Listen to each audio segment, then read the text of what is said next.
Son siempre los cementerios lugares enigmáticos,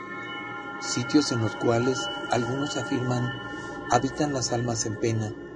donde el dolor se queda estacionado. Los panteones son sitios, pues, en que las personas cuentan sobre aparecidos, misterios y situaciones inexplicables, y en ocasiones sobrenaturales. Hay, pues, al respecto una leyenda del emperador Maximiliano de Habsburgo relacionada con el panteón de los queretanos ilustres, donde hoy se encuentran restos de heroínas de la independencia e historiadores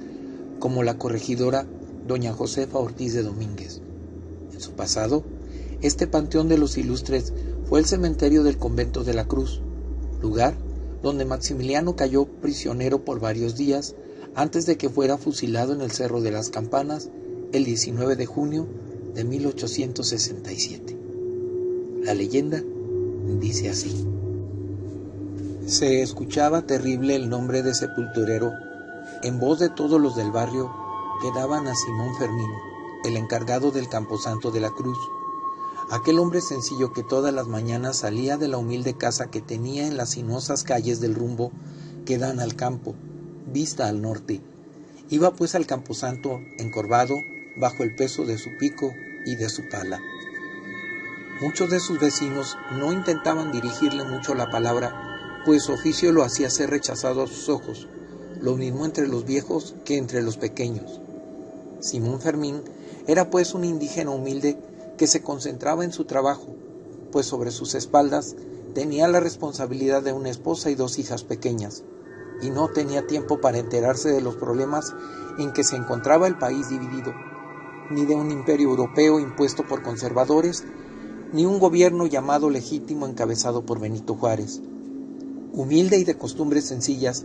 metido en los quehaceres de sus jornales, por eso mismo, al camposantero no le llamó la menor atención que se mencionara entre el vulgo que un emperador europeo se encontraba preso en el convento de las Capuchinas, ni el dícer de las gentes que mencionara que muchas horas después de haber sido fusilado se le habían extraído sus ojos azules, y en vez de estos le colocaran unos ojos negros de cristal de una estatua de Santa Úrsula, ni que se mencionara por ahí que unos doctores oportunistas hicieran negocio con su corazón para vender trozos de este en frascos de cristal con formol,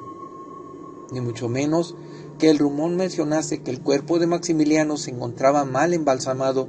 y que por esta razón toda su piel se ennegreció, que el cadáver tuvo que pasar muchas horas más colgado de cabeza para que todas las sustancias se salieran del cuerpo y así volverlo a embalsamar por segunda ocasión. Y menos aún, llegaría a enterarse que más tarde, en un país de Centroamérica, aparecería una persona con el nombre de Juan Armas,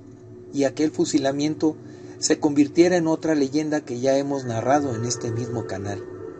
Pero en fin, entrado pues en el camposanto, aquel hombre sencillo no salía de allí sino hasta que el sol se había metido, siempre ocupado en deambular por los sepulcros, deshiervando los rincones, limpiando las tumbas, regando los maceteros y cuidando de sacar los restos de los olvidados muertos para arrinconar atrás de la capilla canillas y calaveras. Muchos días después, cuando en medio de su silencio y de su rutina diaria de barrer como todas las mañanas en los jardines, escuchó una voz honda que confundió con un murmullo que lo llamaba por su nombre: Simón Fermín. A lo que el indígena sorprendido volteó a todas partes buscando el origen de aquel susurro, y al no encontrar nada trató de no hacerle mucho caso, pensando que había sido el viento, pero aquella extraña sensación de sentirse observado no la pudo olvidar. Unos días después, estando en la soledad de su trabajo, cuando estaba terminando de barrer los pasillos de las últimas tumbas, volvió a escuchar este mismo murmullo, solo que un poco más fuerte, que lo llamaba de nuevo. El humilde sepulturero pensaba que se estaba volviendo loco o que era su imaginación la que le estaba jugando una mala pasada, quizá por el cansancio de trabajar más de 10 horas seguidas en el panteón. Eran los últimos días de junio de 1867, cuando una tarde que sus quehaceres se prolongaron por más de la cuenta, que habiendo terminado ya su faena, volvía a su casa anochecido. Por el sendero, que entre los escombros dejados por el cañoneo del sitio, que había hecho su camino diario a casa, fuera del muro de la huerta del convento. Inclinado por el peso de sus herramientas, no veía lo que a su alrededor ocurría. Entonces, el murmullo se convirtió en una voz clara y sombría que al llamarlo claramente por su nombre lo hizo detenerse en seco y voltear para observar junto al muro del camposanto una especie de bruma que iba moviéndose hacia él,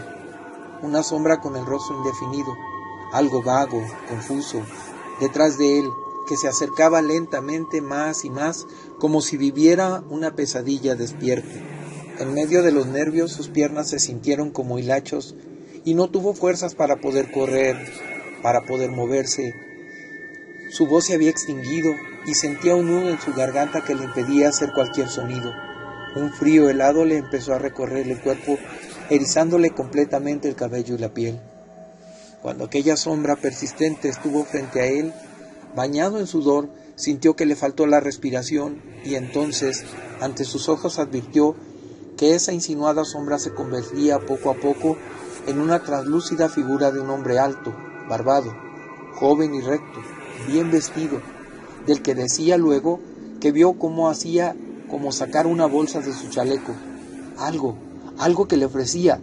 y que hacía que de forma inconsciente, más por instinto que por voluntad, el sepulturero tendiera la mano hacia aquella aparición, que a un tiempo señalaba hacia el convento, y entonces, en medio de aquel aturdimiento de alucinaciones, el humilde trabajador no pudo más. La impresión fue tanta que la lucidez y su cuerpo ya no pudieron soportar aquello, y se desplomó cayendo desmayado, sin saber de sí, por muchas horas. En su hogar,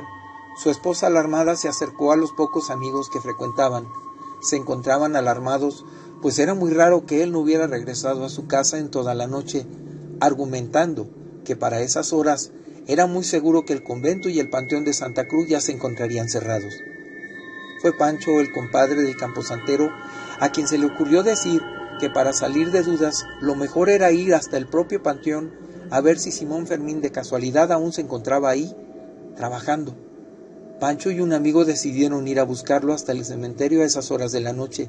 y a pesar de que la reja estuviera muy alta y cerrada, se atrevieron a saltarla. Caminaron en aquella oscuridad hasta que el amigo le señaló al compadre Pancho que en medio del pasillo, en mitad de la penumbra, se encontraba Simón Fermín tirado en el suelo aún desmayado. Le hablaron, le arrojaron agua al rostro, pero aquel sepulturero continuaba sin sentido, tieso, agarrotado, con la quijada trabada fuertemente y los puños de las manos totalmente cerrados. Pancho y aquel amigo lo levantaron y en vilo lo sacaron del panteón para llevarlo a su casa. Una vez que estuvieron ahí, entre la mujer y los dos hombres trataron de reanimarlo, pero dice la leyenda que el camposantero duró 3 días para volver en sí, 3 días preso de fiebres, 3 días en que tardó en abrir los ojos, y todavía con la imagen fresca de la sombra y del recuerdo, se despertó sobresaltado en medio de gritos. Su esposa y sus amigos trataron de tranquilizarlo, y cuando por fin pudo entrar en calma, contó aquella aterradora visión que había tenido. Al describir a aquel hombre alto, de barba separada y bien vestido, su mujer y sus amigos le dijeron: «Parece que estuvieras describiendo al emperador Maximiliano, pero eso no puede ser,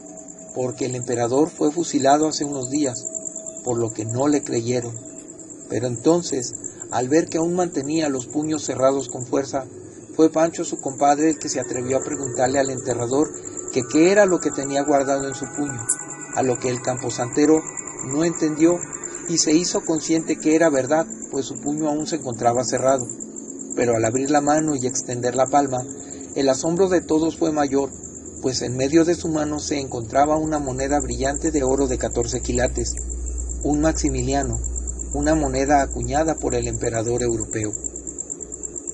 Fue entonces que el compadre Pancho recordó que había acudido al Cerro de las Campanas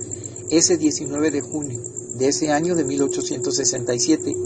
y claramente quedó grabado en su mente el movimiento de Maximiliano diciéndole a la gente que se había congregado: «Perdónenme como yo os perdono yo. Vine por el bien de México y no por necia ambición». Luego lo vio sacando algo del bolsillo de su chaleco para darlo a los soldados que iban a fusilarlo. Contó que antes de ser fusilado, Maximiliano de Habsburgo se volvió hacia el pelotón que le daría muerte, entregando a cada hombre una moneda de oro, pidiéndoles por favor a aquellos muchachos del pelotón que habían traído de muy lejos y que tampoco conocían al emperador, que no le apuntaran en el rostro sino en el pecho, para después volver a su lugar, a la fila de fusilamiento, donde cedió su lugar al centro al general Miramón, situándose a la izquierda de éste, y exclamó: «Voy a morir por una causa justa, la de la independencia y libertad de México. Que mi sangre selle las desgracias de este país. ¡Viva México!». Enseguida, Miramón exclamó: «Mexicanos, protesto contra la mancha de traidor que se ha querido arrojar sobre mí para cubrir mi sacrificio. Muero inocente de este crimen y perdono a sus autores, esperando que Dios me perdone y que mis compatriotas aparten tan fea mancha de mis hijos, haciéndome justicia». Maximiliano separó entonces su larga y rubia barba, echándola hacia atrás de sus hombros, y mostró su pecho. Se dio la indicación al pelotón y a la voz de fuego se detonaron las descargas mortales. Maximiliano recibió 6 balas y cayó boca arriba. Aún contuvo un poco de vida y con los ojos abiertos quiso levantar el brazo derecho, moviéndose ligeramente de derecha a izquierda y exclamando con voz entrecortada: «¡Hombre!». El jefe del pelotón se acercó al cuerpo, ordenó a uno de sus soldados le diera el tiro de gracia apuntando al corazón, y disparando a quemarropa se oyó la detonación, y entonces Maximiliano expiró. Se contaba que Simón Fermín volvió a sus menesteres tiempo después, pero jurando que no volvería a hacer caso de aquella sombra, y tratando de no verla se volvía a su casa lo más temprano que sus ocupaciones le permitían. Pese a todo, una y otra vez, la sombra lo asaltaba, haciéndole siempre la misma seña que lo acompañase a la capilla del Camposanto. Cerraba sus ojos Fermín y seguía su camino cada vez que se le aparecía la misma insistente sombra. Claramente veía el sepulturero que Maximiliano le señalaba la capilla del Camposanto, sobre la que se dio la primera batalla del sitio el 14 de marzo de 1867, indicándole que ambos penetraran, pero estoico, armado de valor y haciendo la señal de la cruz, se alejaba el sepulturero. Pronto murió Simón Fermín, y allí donde tanto sirvió, fue sepultado, encontrando el reposo necesario del acoso de la sombra de Maximiliano, que oscureció los últimos días del honrado y fiel enterrador. Todos creyeron que acabaría el espanto, pues sabían de su existencia, pero equivocaron sus predicciones. A uno y a otro que se atrevía a llegar por el paraje alejado y solitario, la sombra de Maximiliano se aparecía, siempre con la insistente señal de que lo acompañaran al Camposanto de la Cruz.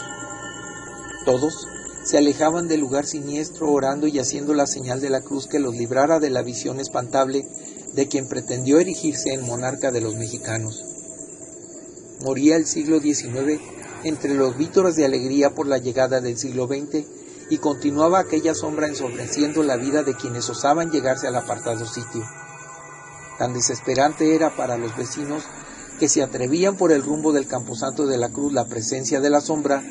como desesperada era la insistencia de éste para que lo acompañaran a la capilla. Conocedores de los de la barriada de la Cruz, del deambular dolorido de la sombra del emperador, hicieron por él oraciones, y alguno ordenó una misa de responso. Insatisfecha la sombra, seguía y seguía poniendo pavor a los moradores del barrio. Ya se atrevía la sombra a aparecerse entre el templo de la Cruz y el Calvarito para invitar a que lo acompañaran a quienes por la plazuela de sus andanzas caminaran a la hora indefinible del crepúsculo. Nadie quería ya salir de las casas cercanas comenzando la noche. Todos buscaban sin encontrar la solución a la presencia de aquella aparición que provocaba espanto en todos los pobladores. Entonces, cuenta la leyenda que se mandó construir la capilla del Cerro de las Campanas, donde se oraría por los fusilados del 19 de junio de 1867. Se erigió y consagró, y comenzaron a hacerse rogativas por los allí muertos. Y entonces se dice que ese fue el fin de la sombra del malogrado emperador Maximiliano, que dejó de invitar a quienes se arriesgaban a las cercanías del Camposanto de la Cruz a orar por el descanso de su alma en pena.